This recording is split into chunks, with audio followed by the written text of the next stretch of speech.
but part of the reason there's a lot of discrepancy is because we think in pictures. So in other words, when we hear a word, a picture flashes on the screen of our mind. So for example, if I were to say to you, think of your pet, think of your house, think of your significant other.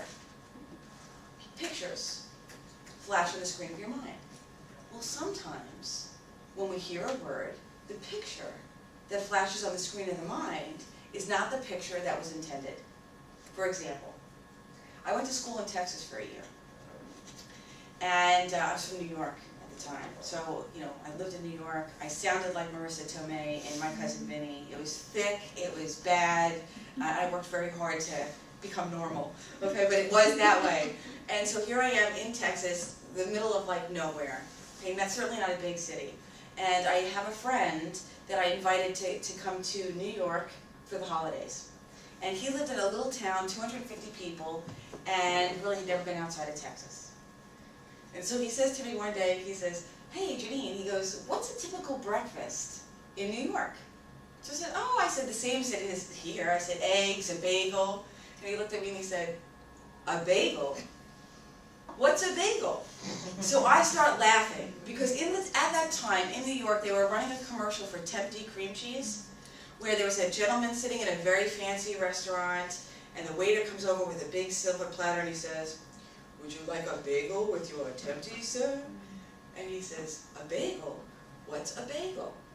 So I think that my friend is mimicking this commercial. So I am like hysterical. I'm like, "You are so funny." I go, "That is the funniest thing I've ever heard." I go, "That was really great."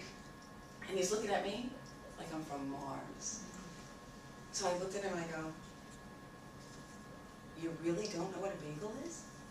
And he said, "No." I said, "Oh." I said, "Well," I said, "it looks like a donut and it tastes like bread." He said, "Is it sweet?"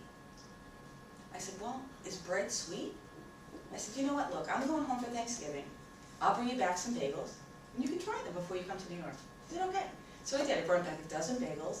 I handed it to him. I go, "These are bagels." I go, "Put them in the freezer." I said, "When you're ready to have one, take it out of the microwave, put it in the microwave, take it out of the freezer, put it in the microwave for about a minute." I said, and then, cut it in half. I said, "You can put anything you want on it. Bagel, you can put cream cheese, butter, jelly, cold cuts, tuna fish, anything goes on a bagel." He said, "Great." So the next time I see him, he comes running up to me and he goes, "Oh," he says, "Jeannine," he says, "I had the bagel." I said, "You did?" He goes, "Yeah." So he said, "I did everything that you told me to do." He said, "I put it in the freezer. When I was ready, I put it in the microwave for a minute, got it all soft like a pretzel." He said, "Then I took butter and I put it all over the top." And I'm thinking, well, that's different. I'm like, but I told him, there were no rules. So I'm like, okay, there were no rules for bagel. And then he says to me, he says, "Jeannine," he said, "I was going to put tuna fish on it." He says, "But I didn't understand how to make it stay on the two little circles." I'm thinking, what the hell is he talking about? Two little circles. I said, "You cut it in half the wrong way. You cut it in half like a donut." Okay, so can you just imagine him trying to put the tuna fish on the two little circles? I said, "No, you need to cut it in half like this, so that it's flat. You put the tuna fish in between." I said, "It's like a sandwich." It's like, oh.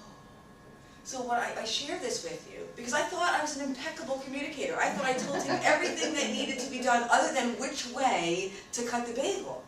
And the point is, he got a totally different result.